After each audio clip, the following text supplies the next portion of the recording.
Delhi car வெடிப்பு சம்பவம் தொடர்பாக கைது செய்யப்பட்ட மருத்துவர் உமர் பயங்கரவாதியாக இருக்கலாம் என போலீசார் தெரிவித்துள்ளனர்.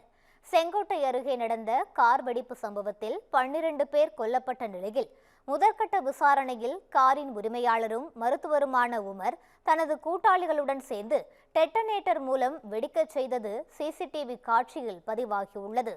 மேலும் அவரது தாயும் சகோதரியும் காஷ்மீரில் கைது செய்யப்பட்டனர். இது பயங்கரவாத தாக்குதலா என்ற கோணத்தில் என்ஐஏ, என்எஸ்ஜி ஆகிய அமைப்புகள் விசாரணையை துரிதப்படுத்தியுள்ளன.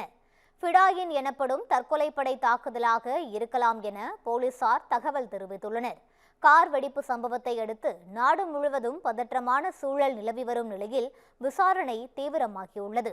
முதற்கட்ட விசாரணையில் மருத்துவர் உமர் உள்ளிட்டோர் பயங்கரவாதிகள் என்றும் தற்கொலைப்படை தாக்குதலுக்கு திட்டமிட்டதும் தெரிய வந்திருக்கிறது.